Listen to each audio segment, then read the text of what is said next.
Steven വെയിൻബെർഗിൻ്റെ first 3 minutes എന്ന പുസ്തകത്തിൻ്റെ അടിസ്ഥാനത്തിലാണ് ഈ വീഡിയോ ചെയ്യുന്നത്. ഒരു ഗംഭീര പുസ്തകമാണ്.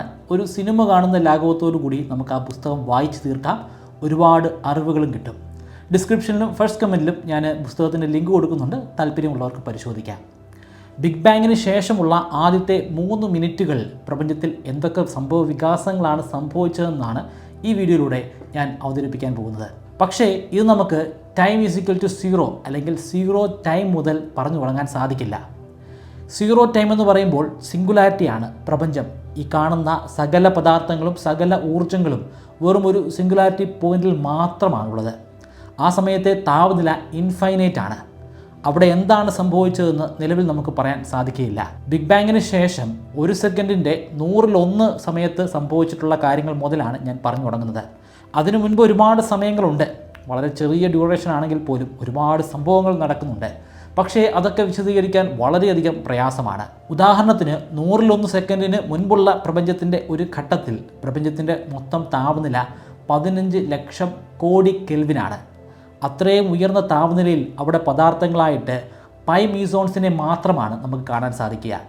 ഒരു ആറ്റത്തിൻ്റെ മധ്യഭാഗത്ത് സ്ഥിതി ചെയ്യുന്ന ന്യൂക്ലിയസ്, അവിടെ നമുക്ക് ന്യൂട്രോൺസിനെയും പ്രോട്ടോൺസിനെയും കാണാൻ സാധിക്കും. പ്രോട്ടോണും ന്യൂട്രോണും അവിടെ ഒന്നിച്ച് നിൽക്കാനുള്ള കാരണം സ്ട്രോങ് ന്യൂക്ലിയർ ഫോഴ്സാണ്. അതിന് സഹായിക്കുന്നത് പൈ മീസോണുകളാണ്. ഈ ഘട്ടത്തിൽ പ്രപഞ്ചത്തിൽ പൈ മീസോണുകൾ മാത്രമാണുള്ളത്. ആ പൈ മീസോണുകൾ അത്രയും അധികം താപനിലയിൽ എങ്ങനെയാണ് പ്രവർത്തിക്കുന്നതെന്ന് നമുക്ക് പറയാൻ സാധിക്കില്ല. മാത്തമെറ്റിക്കൽ ഡെറിവേഷനുകളിലൂടെ അല്ലാതെ നമുക്ക് അതിനെക്കുറിച്ചൊന്നും പറയാൻ സാധിക്കില്ല. അതുകൊണ്ട് തന്നെ ഈ കഥ 1 സെക്കൻഡിൻ്റെ 100 മുതലാണ് പറഞ്ഞു തുടങ്ങുന്നത്. ആ ഘട്ടത്തിൽ പ്രപഞ്ചത്തിൻ്റെ മൊത്തം താപനില 1 ലക്ഷം കോടി കെൽവിനാണ്. പ്രപഞ്ചത്തിൻ്റെ ഏത് കോണിൽ നോക്കിയാലും ഇതേ താപനില തന്നെയായിരിക്കും നമുക്ക് കാണാൻ സാധിക്കുക. കാരണം അവിടെയുള്ള സകല പദാർത്ഥങ്ങളും എല്ലായ്പ്പോഴും പരസ്പരം കൂട്ടിമുട്ടിക്കൊണ്ട് തന്നെ ഇരിക്കുകയാണ്. എല്ലാം ഒരൊറ്റ എൻറ്റിറ്റി പോലെ നിലകൊള്ളുകയാണ്. അതുകൊണ്ട് തന്നെ അവിടെ തെർമൽ ഇക്വിലിബ്രിയമാണ്, ഒരേ താപനിലയാണ്. ഒരു പദാർത്ഥങ്ങളും ഫ്രീ അല്ല. എല്ലാം ഒരു സൂപ്പ് പോലെ കുഴഞ്ഞു കിടക്കുകയാണ്. ആ സൂപ്പിൽ ഒരുപാട് പദാർത്ഥങ്ങൾ അടങ്ങിയിട്ടുണ്ട്. അതിനു പുറമെ ഒരുപാട് റേഡിയേഷൻസുമുണ്ട്. പക്ഷേ പൂർണ്ണമായിട്ടും ഇരുട്ടാണ്. പ്രകാശം ഈ ഘട്ടത്തിലൊന്നും ഉണ്ടായിട്ടില്ല. ആറ്റംസ് ഉണ്ടായിട്ടില്ല, ന്യൂക്ലിയസും ഉണ്ടായിട്ടില്ല. പ്രപഞ്ചത്തിൻ്റെ ഈ ഒരു അവസ്ഥയെ നമുക്ക് വളരെ ഈസി ആയിട്ട് പറയാൻ സാധിക്കും. പ്രപഞ്ചത്തിൻ്റെ അതിനു മുൻപുള്ള കാലഘട്ടത്തെയോ അല്ലെങ്കിൽ അതിന് ശേഷമുള്ള കാലഘട്ടങ്ങളെയോ അത്തരത്തിൽ നമുക്ക് വിവരിക്കാൻ സാധിക്കില്ല. കാരണം ഈ ഒരു കാലഘട്ടം അത് വളരെ വളരെ സിമ്പിളാണ്. ആ ഒരു സൂപ്പ് മാത്രമാണ് പ്രപഞ്ചത്തിൽ അടങ്ങിയിരിക്കുന്നത്. ആ സൂപ്പിൻ്റെ ഭാഗമായിട്ട് ഇലക്ട്രോണുകളുണ്ട്. ഇലക്ട്രോണുകളുടെ ആൻറ്റി പാർട്ടിക്കിളായിട്ടുള്ള പൊസിട്രോണുകളുണ്ട്. ന്യൂട്രീനുകളുണ്ട്.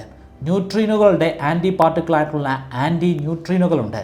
അതിനു പുറമെ പ്രകാശത്തിൻ്റെ അടിസ്ഥാന കണമായ ഫോട്ടോൺസുമുണ്ട്. പക്ഷേ ആ ഫോട്ടോൺസ് ഇൻഡിപെൻഡൻ്റ് അല്ല. അതിന് സ്വതന്ത്രമായിട്ട് സഞ്ചരിക്കാൻ സാധിക്കുന്നില്ല. ആ സൂപ്പിൻ്റെ ഉള്ളിൽ പെട്ടുപോയിരിക്കുകയാണ്. എല്ലായ്പ്പോഴും അത് സഞ്ചരിക്കാൻ ശ്രമിക്കുമ്പോൾ തൊട്ടടുത്തുള്ള ഇലക്ട്രോൺസുമായിട്ട് കൂട്ടിമുട്ടി അത് സ്കാറ്റർ ചെയ്ത് പോവുകയാണ് ചെയ്യുന്നത്. സ്വതന്ത്രമായി സഞ്ചരിച്ചാൽ മാത്രമേ പ്രകാശം ഉണ്ടാവുകയുള്ളൂ. ഈ സൂപ്പ് വളരെയധികം കാഠിന്യമേറിയതാണ്. ഇതിൻ്റെ ഡെൻസിറ്റി എത്രയുണ്ടെന്ന് മനസ്സിലാക്കാൻ നമുക്ക് വെള്ളവുമായിട്ട് ഒന്ന് താരതമ്യപ്പെടുത്താം. വെള്ളത്തിൻ്റെ ഡെൻസിറ്റി എത്രമാത്രമാണോ അതിൻ്റെ 380 ഇരട്ടിയാണ് ഈ സൂപ്പിൻ്റെ ഡെൻസിറ്റി. ഇവിടെ പ്രോട്ടോൺസും ന്യൂട്രോൺസും ഉണ്ട്, എന്നാൽ വളരെ വളരെ കുറഞ്ഞ അളവിൽ മാത്രമാണ്. 1 കോടി കണങ്ങൾ എടുത്തു കഴിഞ്ഞാൽ ആ കണത്തിൽ ഒരു കണം മാത്രം ഒന്നെങ്കിൽ പ്രോട്ടോണോ അല്ലെങ്കിൽ ഒരു ന്യൂട്രോണോ ആയിരിക്കും. വളരെയധികം ഉയർന്ന താപനിലയായതുകൊണ്ട് അവിടെയുള്ള ഒരു പ്രോട്ടോൺ വളരെ പെട്ടെന്ന് തന്നെ ഒരു ന്യൂട്രോൺ ആയിട്ട് മാറും. ആ ഒരു ന്യൂട്രോൺ വളരെ പെട്ടെന്ന് തന്നെ ഒരു പ്രോട്ടോൺ ആയിട്ട് മാറും. അതിങ്ങനെ ഒരു സൈക്കിൾ പോലെ ആവർത്തിച്ചുകൊണ്ട് തന്നെ ഇരിക്കുകയാണ്. ഈ ഘട്ടത്തിൽ പ്രോട്ടോണിൻ്റെയും ന്യൂട്രോണിൻ്റെയും എണ്ണം തുല്യമാണ്. ഈ കഥയുടെ 2ാം ഘട്ടം ആരംഭിക്കുന്നത് ബിഗ് ബാങ്ങിന് ശേഷമുള്ള 0.11 സെക്കൻഡിലാണ്. ആ സെക്കൻഡിൽ പ്രപഞ്ചം കുറേ കൂടെ എക്സ്പാൻഡ് ചെയ്തു. എക്സ്പാൻഡ് ചെയ്യുന്നതനുസരിച്ച് താപനില കുറഞ്ഞുകൊണ്ടേയിരുന്നു. ഈ ഘട്ടത്തിലെ പ്രപഞ്ചത്തിൻ്റെ താപനില 3000 കോടി കെൽവിനാണ്. മുൻപത്തെ ഘട്ടത്തിലുണ്ടായിരുന്ന അതേ പദാർത്ഥങ്ങൾ തന്നെയാണ് ഇപ്പോഴും ഉള്ളത്. ഇലക്ട്രോൺ ഉണ്ട്, പൊസിട്രോൺ ഉണ്ട്, ന്യൂട്രീനോ ഉണ്ട്, ആൻറ്റി ന്യൂട്രീനോ ഉണ്ട്, പിന്നെ ഫോട്ടോൺസ് ഉണ്ട്. ഇവയൊന്നും സ്വതന്ത്രമല്ല. പക്ഷേ പ്രോട്ടോണിലും ന്യൂട്രോണിലും ചെറിയ വ്യത്യാസങ്ങൾ സംഭവിക്കുന്നു. ന്യൂട്രോണിൻ്റെ മാസ് പ്രോട്ടോണിനേക്കാൾ ഇപ്പോൾ അല്പം കൂടുതലാണ്. അത് അല്പം കൂടുതലായതുകൊണ്ട് തന്നെ പ്രോട്ടോണും ന്യൂട്രോണും അങ്ങോട്ടും ഇങ്ങോട്ടും മാറിക്കൊണ്ടിരിക്കുന്ന ആ പ്രോസസ്സ് കാരണം കൂടുതലായിട്ട് പ്രോട്ടോൺസ് ഉണ്ടാവാൻ തുടങ്ങി. കാരണം പ്രോട്ടോൺസ് ഉണ്ടാവാൻ കുറച്ച് മാസം മതി ന്യൂട്രോണിനെ വെച്ച് നോക്കുകയാണെങ്കിൽ. അങ്ങനെ പ്രോട്ടോണിൻ്റെയും ന്യൂട്രോണിൻ്റെയും എണ്ണത്തിൽ വലിയ വ്യത്യാസം ഈ ഘട്ടം മുതൽ കണ്ടു തുടങ്ങി. പ്രോട്ടോൺ 62%, 38% ന്യൂട്രോണുകളും. മൂന്നാം ഘട്ടം ആരംഭിക്കുന്നത് 1.09 സെക്കൻഡിലാണ്. ആ ഘട്ടത്തിലെ പ്രപഞ്ചത്തിൻ്റെ താപനില 1000 കോടി കെൽവിനായിട്ട് കുറഞ്ഞു. പ്രപഞ്ചം കുറച്ചുകൂടെ വലിപ്പമുള്ള ഒരു പ്രപഞ്ചമായിട്ട് മാറിയിട്ടുണ്ട്. ഈ സന്ദർഭത്തിൽ വളരെ നിർണായകമായിട്ടുള്ള ഒരു സംഭവം നടന്നു. അതുവരെ സൂപ്പിൻ്റെ ഉള്ളിൽ അകപ്പെട്ടു പോയിരുന്ന ന്യൂട്രീനുകൾ സ്വതന്ത്രരായിട്ട് മാറി. അവയ്ക്കിപ്പോൾ സഞ്ചരിക്കാൻ സാധിക്കും. സ്വതന്ത്രരായിട്ട് ആദ്യമായി സഞ്ചരിക്കാൻ തുടങ്ങിയ പദാർത്ഥങ്ങൾ അത് ന്യൂട്രീനുകളാണ്. കോടിക്കണക്കിന് വർഷങ്ങൾക്ക് മുമ്പുണ്ടായ ഈ ന്യൂട്രീനുകളെ ഇന്ന് നമുക്ക് പ്രപഞ്ചത്തിൽ കാണാൻ സാധിക്കും. പക്ഷേ ഇവയെ ഡിറ്റക്റ്റ് ചെയ്യാൻ വളരെയധികം പ്രയാസമാണ്. ഇത് കണ്ടുകൊണ്ടിരിക്കുന്ന ഈ സമയം തന്നെ നിങ്ങളുടെ ശരീരത്തിൻ്റെ ഉള്ളിലൂടെ കോടാനുകോടി ന്യൂട്രീനുകൾ കടന്നു പോകുന്നുണ്ടായിരിക്കാം. ഓരോ സെക്കൻഡുകളിലും കോടാനുകോടി ന്യൂട്രീനുകളാണ് സൂര്യൻ ഭൂമിക്ക് നേരെ എറിഞ്ഞുകൊണ്ടിരിക്കുന്നത്. ആ ന്യൂട്രീനുകളൊക്കെ ഭൂമിയെ തുളച്ച് വെളിയിലൂടെ കടന്നു പോയിക്കൊണ്ടിരിക്കുകയാണ്. കാരണം ഇത് വളരെ വളരെ വീക്കായിട്ട് ഇൻറ്ററാക്ട് ചെയ്യുന്ന പദാർത്ഥമാണ്. ആറ്റങ്ങളുടെയൊക്കെ ഉള്ളിലൂടെ വളരെ ഈസി ആയിട്ട് ന്യൂട്രീനുകൾക്ക് കടന്നു പോകാം. അതുകൊണ്ട് തന്നെ ഇതിനെ ഗോസ് പാർട്ടിക്കിൾ അല്ലെങ്കിൽ പ്രേതകണമെന്നും വിശേഷിപ്പിക്കാറുണ്ട്. ന്യൂട്രീനുകളെക്കുറിച്ച് വളരെ വിശദമായി വിശദീകരിച്ചുകൊണ്ട് മുൻപ് ഞാനൊരു വീഡിയോ ചെയ്തതാണ്. അതിൻ്റെ ലിങ്ക് ഞാൻ ഐ ബട്ടണിലും ഡിസ്ക്രിപ്ഷനിലും കൊടുക്കാം. താല്പര്യമുള്ളവർക്ക് പരിശോധിക്കാവുന്നതാണ്. ഈ സന്ദർഭത്തിൽ ഇലക്ട്രോണുകളും അവയുടെ ആൻറ്റി പാർട്ടിക്കിളായിട്ടുള്ള പൊസിട്രോണുകളും പരസ്പരം ആദ്യമായി കണ്ടുമുട്ടി, പരസ്പരം ഒന്നു ചേർന്നു. അതൊരു വലിയ പ്രണയബന്ധമൊന്നും ആയിരുന്നില്ല. കാരണം ആ കൂടിച്ചേരൽ കാരണം അവിടെ ഒരു ഉന്മൂലനം അല്ലെങ്കിൽ ഒരു അൻഹിലേഷനാണ് സംഭവിച്ചത്. ആ അൻഹിലേഷനെ തുടർന്ന് ഊർജ്ജം അവിടെ ഉണ്ടായി. ആ ഊർജ്ജം ഫോട്ടോണായിട്ട് മാറി. ആ ഫോട്ടോൺ അപ്പോൾ തന്നെ ഇല്ലാതെയാവുകയും ചെയ്തു. അത് വീണ്ടും ഉണ്ടാകുന്നു, വീണ്ടും ഇല്ലാതെയാകുന്നു. അത് പെട്ടെന്ന് ഉണ്ടാവുകയും ഇല്ലാതെയാവുകയും ചെയ്തുകൊണ്ടിരിക്കുന്ന ഒരു വിചിത്രമായ സമയമാണിത്. ഇപ്പോൾ പ്രോട്ടോണുകൾ 76%, ന്യൂട്രോണുകൾ 24%. നാലാം ഘട്ടം ആരംഭിക്കുന്നത് 13.82 സെക്കൻഡിലാണ്. ആ ഘട്ടത്തിലെ പ്രപഞ്ചത്തിൻ്റെ താപനില 300 കോടി കെൽവിനാണ്. ഈ സമയം പ്രപഞ്ചത്തിൽ ഏറ്റവും കൂടുതൽ അടങ്ങിയിരിക്കുന്നത് ഇലക്ട്രോണുകളും പൊസിട്രോണുകളുമല്ല, അവയുടെ എണ്ണം കുറഞ്ഞിരിക്കുന്നു. അവ പരസ്പരം കൂടിച്ചേർന്ന് കൂടുതൽ ഫോട്ടോണുകൾ ഉണ്ടായിട്ടുണ്ട്. പക്ഷേ ഈ ഫോട്ടോണുകൾ ഇപ്പോഴും സ്വതന്ത്രമല്ല. സ്വതന്ത്രമായിട്ട് അവയ്ക്ക് സഞ്ചരിക്കാൻ സാധിച്ചാൽ മാത്രമേ പ്രകാശം ഉണ്ടാവുകയുള്ളൂ. അതായത് പ്രപഞ്ചം ഇപ്പോഴും ഇരുട്ടിൽ തന്നെയാണ്. സ്വതന്ത്രമായിട്ട് സഞ്ചരിക്കുന്നില്ലെങ്കിൽ പോലും അവയ്ക്ക് സ്വതന്ത്രമായിട്ട് സഞ്ചരിക്കുന്ന ന്യൂട്രീനുകളേക്കാൾ കൂടുതൽ താപനിലയുണ്ട്. നിലവിലുള്ള പ്രപഞ്ചത്തിൻ്റെ താപനില ഹീലിയം ന്യൂക്ലിയകൾ ഉണ്ടാക്കാൻ പറ്റുന്ന തരത്തിലുള്ളതാണ്. പക്ഷേ ഹീലിയം ന്യൂക്ലിയകൾ ഉണ്ടാകുന്നില്ല.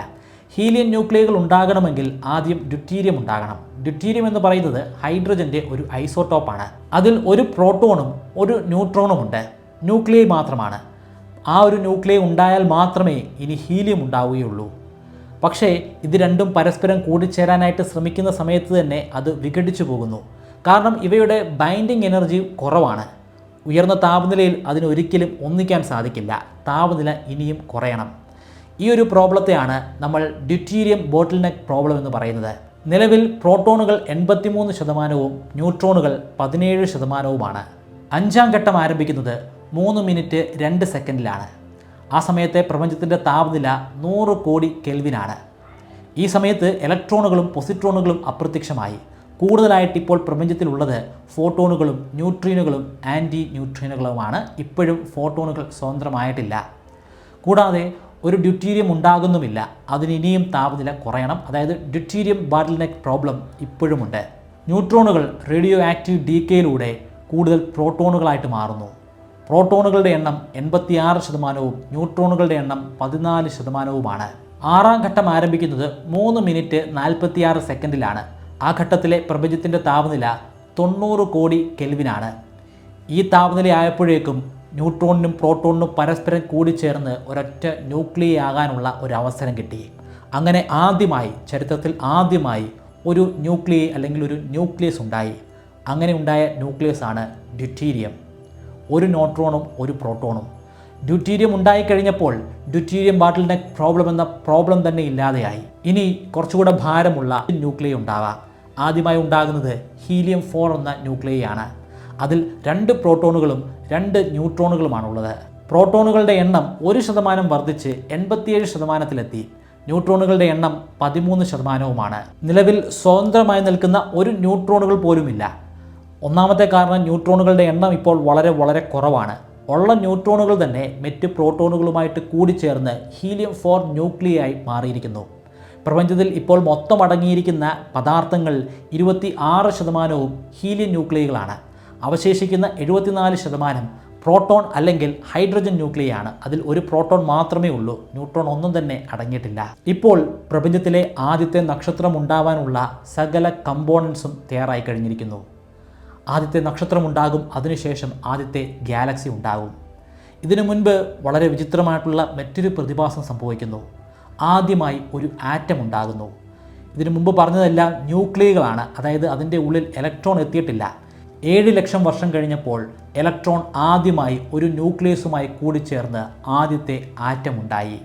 പക്ഷേ അതിനും വർഷങ്ങൾക്ക് മുൻപ് തന്നെ ഇവിടെ പ്രകാശമുണ്ടായിരുന്നു. ഫോട്ടോണുകൾ ആദ്യഘട്ടം മുതൽ തന്നെ ഉണ്ട്. പക്ഷേ ഫോട്ടോണുകൾ സ്വതന്ത്രമാകുന്നത് 3,80,000 വർഷവും കഴിഞ്ഞപ്പോഴാണ്. ആ ഘട്ടത്തിൽ ഫോട്ടോണുകൾ ഇലക്ട്രോൺസുമായിട്ട് സ്കാറ്റർ ചെയ്ത് ഇല്ലാതെയാകുന്നില്ല. അവയ്ക്ക് സ്വതന്ത്രമായിട്ട് അവയുടെ പരമാവധി വേഗതയിൽ തന്നെ സഞ്ചരിക്കാൻ സാധിച്ചു. അങ്ങനെ ആദ്യത്തെ പ്രകാശമുണ്ടായി. ആ പ്രകാശത്തിൻ്റെ അവശേഷിപ്പുകൾ നമുക്ക് ഇപ്പോഴും പ്രപഞ്ചത്തിൽ തന്നെ കാണാൻ സാധിക്കും. ആൻറ്റിനകൾ ഉപയോഗിച്ച് നമുക്കവയെ റിസീവ് ചെയ്യാൻ സാധിക്കും. ഇതിനെയാണ് കോസ്മിക് മൈക്രോവേവ് ബാക്ക്ഗ്രൗണ്ട് റേഡിയേഷൻ എന്ന് പറയുന്നത്. ഇത് ആദ്യമായി കണ്ടെത്തുന്നത് 1964 അർണോ പെൻസിയാസും റോബർട്ട് വിൽസണുമാണ്.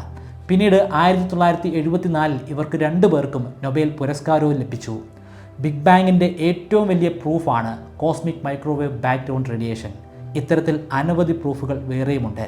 അവരുടെ ആ കണ്ടുപിടുത്തം അത് വളരെയധികം രസകരമായിരുന്നു. അത് വളരെ ഡീറ്റെയിൽ ആയിട്ട് ഒരു വീഡിയോ ആയിട്ട് മുമ്പ് ഞാൻ ചെയ്തിട്ടുണ്ട്. അതിൻ്റെ ലിങ്ക് ഞാൻ ഐ ബട്ടണിലും ഡിസ്ക്രിപ്ഷനിലും കൊടുത്തേക്കാം, പരിശോധിക്കുക. ആദ്യത്തെ നക്ഷത്രം ഉണ്ടാകാൻ പിന്നെയും ഒരുപാട് വർഷങ്ങൾ വേണ്ടി വന്നു.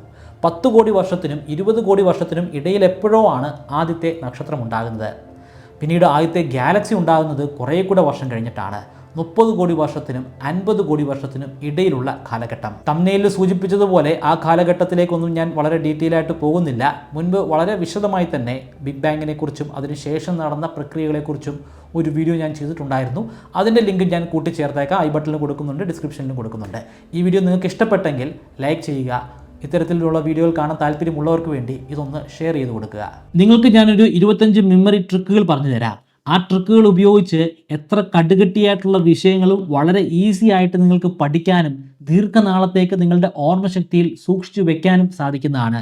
ഈ 25 മെമ്മറി ട്രിക്കുകൾ ബ്രൈറ്റ് കേരളൈറ്റിൻ്റെ വെബ്സൈറ്റിലും മൊബൈൽ ആപ്ലിക്കേഷനിലും ഇപ്പോൾ ഒരു കോഴ്സിൻ്റെ രൂപത്തിൽ പബ്ലിഷ് ചെയ്തിട്ടുണ്ട്. 3000 രൂപയാണ് കോഴ്സിൻ്റെ ഫീ. എന്നാൽ നിങ്ങൾ ഇപ്പോൾ രജിസ്റ്റർ ചെയ്യുകയാണെങ്കിൽ 20% ഡിസ്കൗണ്ട് ലഭിക്കുന്നതാണ്. അതിനുവേണ്ടി സ്ക്രീനിൽ കാണുന്നത് പോലെ MBK20 എന്ന പ്രോമോ കോഡ് ഉപയോഗിക്കുക. ഡിസ്ക്രിപ്ഷനിലും ഫസ്റ്റ് കമൻറ്റിലും ഞാൻ ലിങ്ക് കൊടുക്കുന്നുണ്ട്. താല്പര്യമുള്ളവർ ഇപ്പോൾ തന്നെ ഒന്ന് ചെക്കൗട്ട് ചെയ്യുക.